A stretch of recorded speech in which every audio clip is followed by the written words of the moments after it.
अध्यक्ष जी,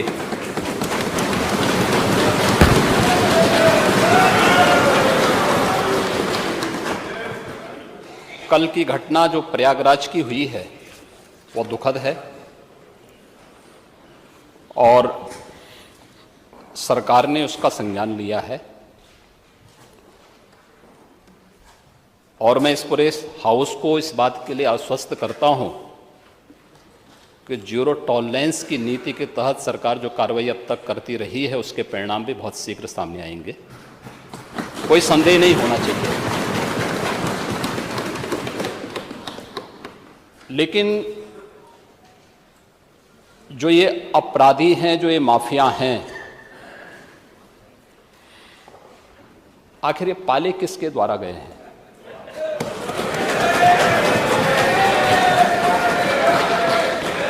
बात जवाब आ जाए। ये जब अभी आपका नाम तो नहीं लिया कि आपने के खिलाफ जवाब आ जाए। जिस माफिया के खिलाफ जो भी हो, जिसने भी किया, किसी का नाम तो नहीं लिया ना, किसी का नाम तो नहीं लिया। सच नहीं कि समाजवादी पार्टी ने उन्हें सांसद बनाया था, ये सच नहीं है।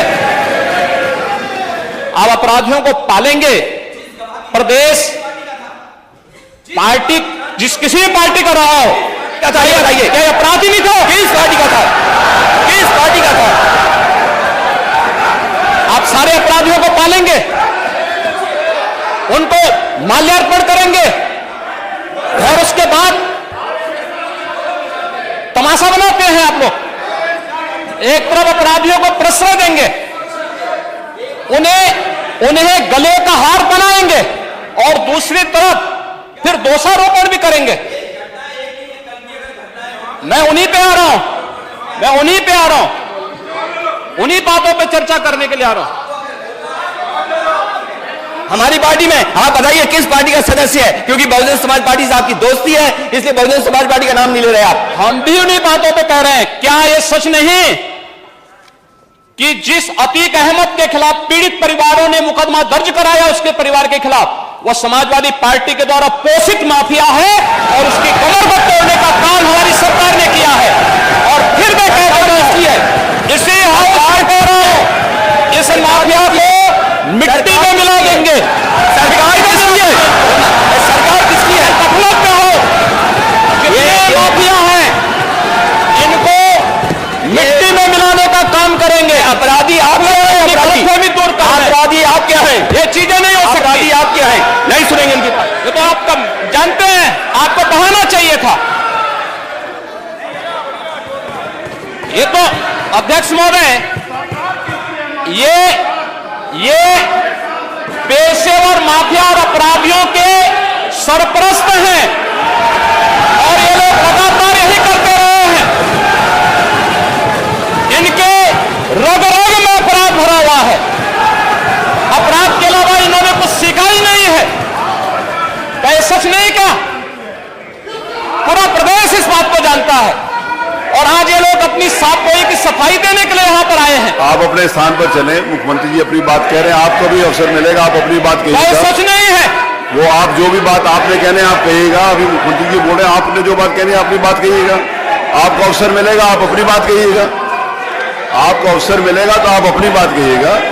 आपको भी अपनी बात कहने का अधिकार है, आप अपनी बात कहिएगा जब आपको अवसर मिलेगा। अभी सुनिए, अगर आपको लगता है कि कोई बात गलत है तो आप अपनी बात कहिएगा। आपको अपनी बात कहने का अधिकार है। ने कल यह कृत्य किया है, वह माफिया उत्तर प्रदेश के बाहर है और वह माफिया समाजवादी पार्टी के सहयोग से ही बार बार एमएलए और एमपी बना है।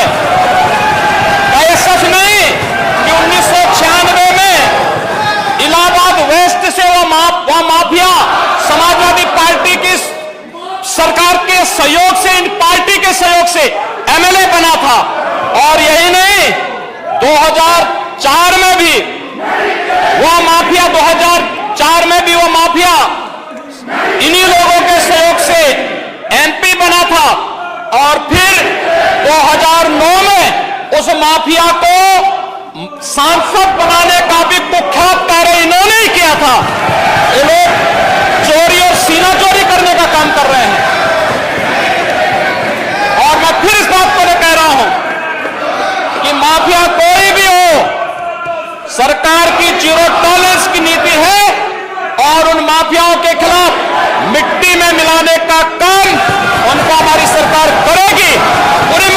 साथ उनसे निपटने का कार्य करेगी।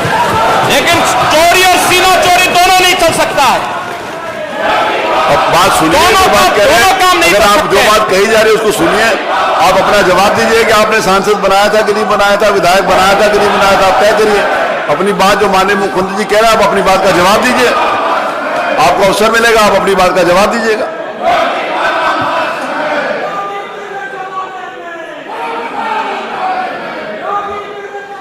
चलिए, अब आप अपने सीट पर चलिए, आप अपने स्थान पर चलें, आप अपने स्थान के ऊपर चलें, आप अपने स्थान पर चलें।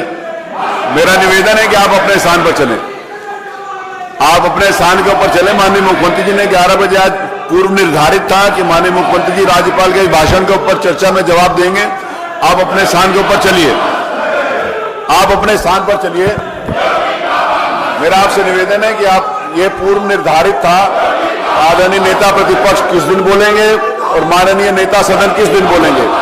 आज सुबह 11 बजे माननीय नेता सदन के द्वारा राज्यपाल के अभिभाषण के ऊपर अपनी बात कहनी थी। आपने एक विषय उठाया, माननीय मुख्यमंत्री जी ने उसका जवाब दिया। आपको अवसर मिलेगा तो आप अपनी बात कहिएगा।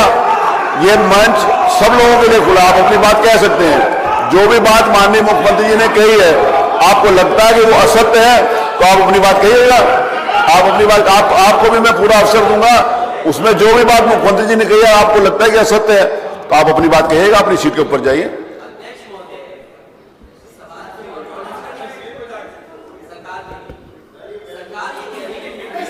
नहीं तो आप माफियाओं को मिट्टी में मिला देंगे, ये तो कहा है। अगर माफियाओं को मिट्टी में मिला देंगे तो इसमें कौन सी गलत बात कह दी। माफियाओं को तो मिट्टी में मिला ही देना चाहिए, कोई भी हो। आप भी यही चाहेंगे, ये भी यही चाहेंगे, ये तो पूरा प्रदेश चाहेगा। इसमें तो पूरा प्रदेश चाहेगा कि कोई भी माफिया हो उसका समाप्त होना ही चाहिए। इसमें आपको प्रसन्न होना चाहिए इस बात के लिए, किसी का नाम नहीं लिया। अगर कोई माफिया है तो उसको मिट्टी में मिलाने के माफिया समाप्त होता है, आपको खुश होना चाहिए। हम भी चाहते हैं माफिया समाप्त हो, आप भी यही चाहते हैं, हम भी चाहते हैं मुख्यमंत्री जी। लेकिन ये भाषा क्या है, मिट्टी में मिला देंगे, माफियाओं को मिट्टी में मिला देंगे, ये क्या भाषा है? मिट्टी में नहीं मिला देंगे, ये क्या भाषा है? माफिया को कानून भिजवाएगा जेल, कानून भेजता है, नहीं किया जा सकता। हम नहीं भिजवा सकते। माफियाओं को महिमा मंडी क्या ये इलाहाबाद की घटना कोई मामूली घटना है क्या? आप इन्वेस्टमेंट लाना चाहते हो, घटना का दोषी होगा, जो भी घटना का दोषी होगा उसको मिट्टी में मिला देंगे। यही तो अपेक्षा की जाती है पूरे प्रदेश में। ये कहा मना किया जी, किसने मना किया? जिसने भी किया हो, जो भी घटना का सूत्रधार होगा, जिसने घटना की होगी उसको मिट्टी में मिलाया देना चाहिए। इसमें कौन सी गलत बात कह दी है? अध्यक्ष जी, माननीय अध्यक्ष जी, जब आप हो गया, आप चलिए, अब आप अपनी बात कहिएगा। वो तो मैं कह रहा हूं, आपको अपनी बात कहने का अधिकार है। जो बात मुख्यमंत्री जी कही है, अगर आपको लगता है कि उसमें कोई बात है तो आप अपनी बात कहिएगा। सरकार भी तैयारी से है, मंडे को चर्चा कराइए। आप विषय को उठाएंगे तो हाँ, मंडे को चर्चा कराइए। मंडे को आप विषय लेंगे तो विषय को देखिए, मंडे चर्चा। माननीय अध्यक्ष जी, अब इस विषय के ऊपर आगे बात करेंगे जब वो नोटिस देंगे। आज कोई नोटिस नहीं। ये सब लोग बैठ जाए तो माननीय मुख्यमंत्री से निवेदन करूंगा कि अपना राज्यपाल के भाषण के ऊपर अपनी चर्चा जारी रखें। माननीय मुख्यमंत्री जी।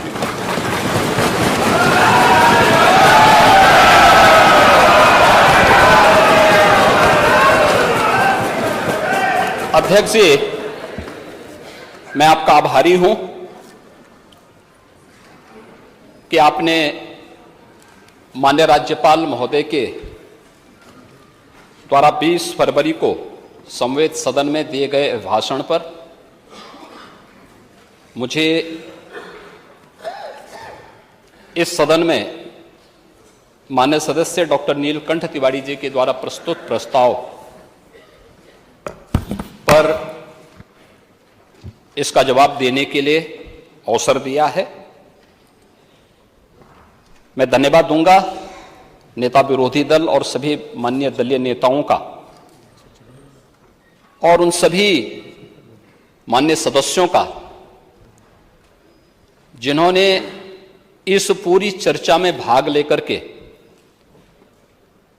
अपनी बातों को मजबूती के साथ इस सदन के सामने रखा है।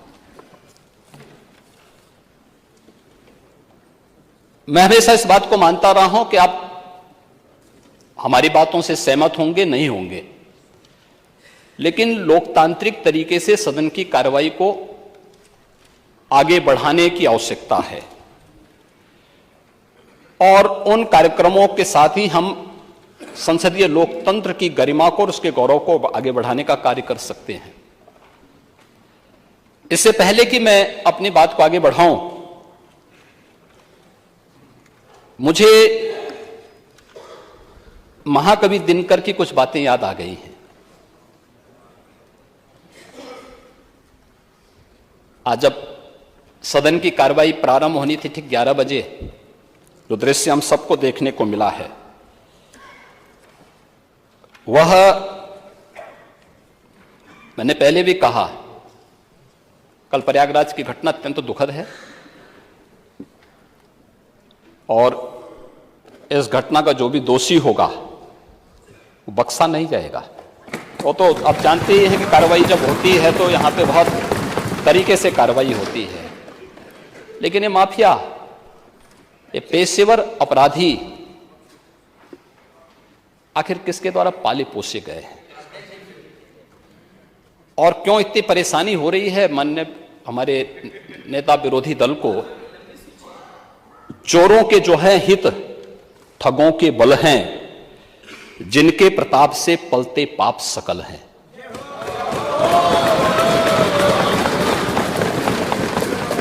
जो छल प्रपंच सबको प्रश्रय देते हैं या चाटुकार जन की सेवा लेते हैं, यह पाप उन्हीं का है।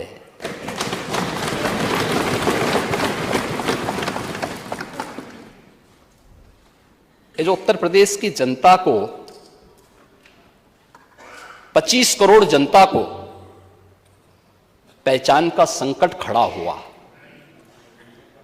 इन्हीं पेशेवर माफिया और अपराधियों के कारण हुआ है, जो सत्ता के द्वारा पोषित होते थे, जिन्हें महिमा मंडित करके ये लोग अपने आप को गौरवान्वित महसूस करते थे। जिन पेशेवर माफिया और अपराधियों के सामने सत्ता नतमस्तक होती थी, और आज उत्तर प्रदेश भी इस बात को जान रहा है और देश और दुनिया भी जान रहा है, उन पेशेवर माफिया और अपराधियों के खिलाफ जो कार्रवाई चली है वह एक नजीर भी बनी है। और फिर मैंने कहा है तो इसमें हम सूची भी जारी करेंगे।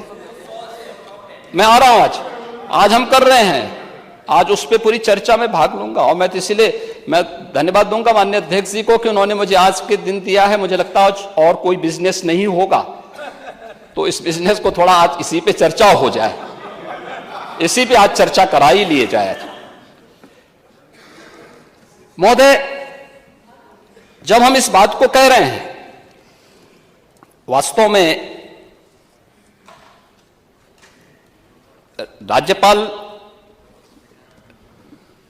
महोदय ने जो यहां पर अपना अभिभाषण दिया था, 2 कारण से, संवैधानिक प्रमुख होने के नाते और एक मातृशक्ति की प्रतीक होने के नाते इतना सम्मान तो होना ही चाहिए था। हम बड़े बड़े दावे करते हैं, लेकिन सदन में राज्यपाल महोदय आ रही हैं सदन को संबोधित करने के लिए, आपको तो मौका मिलना ही है। आप अपनी बात को, सहमति और असहमति के लिए सदन है, लेकिन हम विरोध करें, गो बैक के नारे लगाएं, अशिष्ट और असंसदीय आचरण करें, यह सदन की गरिमा को तार तार करता है। दूसरा, मातृशक्ति की प्रतीक एक महिला राज्यपाल के द्वारा सदन को संबोधित किया जा रहा हो, हमारे लिए तो गौरव की बात होनी चाहिए थी, हर्ष की बात होनी चाहिए। उस समय नारे लगा करके पूरे सदन की कार्रवाई को बाधित करने का प्रयास हो। देश के अंदर किस प्रकार का संदेश हम देना चाहते हैं, किस प्रकार का संसदीय आचरण है, किस लोकतंत्र की आप बात कर रहे हैं, फिर किन संसदीय परंपराओं की बात कर रहे हैं, वह दृश्य भी हम सब ने देखा, जो एक महिला राज्यपाल उत्तर प्रदेश की सर्वोच्च संवैधानिक प्रमुख का सम्मान नहीं कर सकते, मान्यवर उनसे ये उम्मीद करना कि वो प्रदेश की आधी आबादी का सम्मान करेंगे, ये तो उनके शासनकाल के समय हुआ ही था, जब स्टेट गेस्ट हाउस की घटना घटित हुई थी।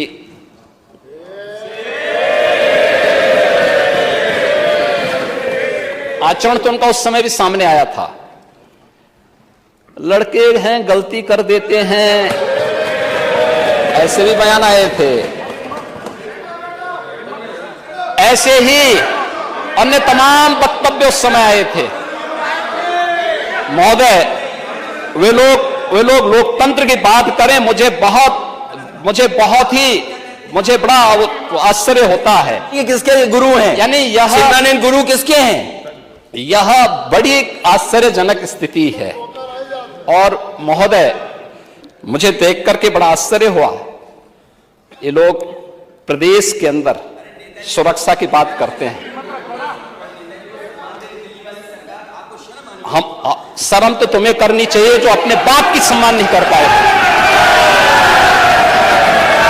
कम से कम इस बात को शर्म करनी चाहिए। किस प्रकार का आचरण होना चाहिए? हमने नाम नहीं लिया किसी का, लेकिन जो वक्तव्य कभी बोले गए हैं उन वक्तव्यों पे चर्चा तो होनी ही चाहिए। क्यों नहीं चर्चा होनी चाहिए? किस प्रकार की बात करते हैं जी? आप कुछ भी बोल रहे हैं, दूसरा व्यक्ति नहीं बोलना चाहिए। जब चर्चा होगी तो सभी मुद्दों पे चर्चा होगी। फिर महोदय,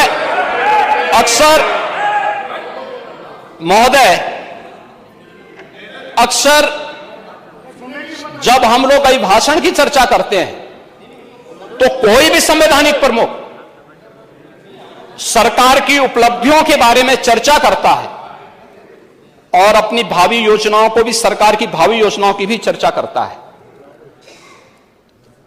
यह केवल उत्तर प्रदेश के अंदर नहीं हो रहा है, पूरे देश के अंदर हो रहा है, पूरे देश के अंदर होता है।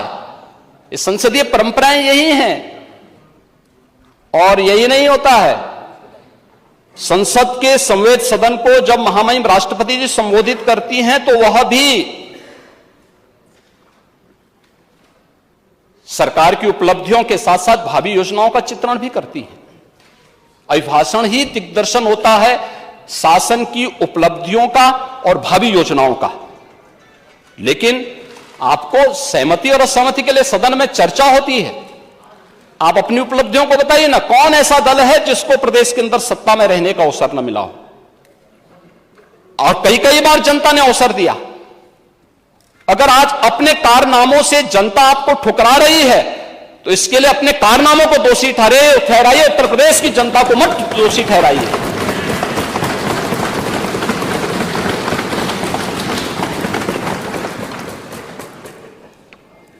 और महोदय, मुझे आश्चर्य इस बात को हुआ,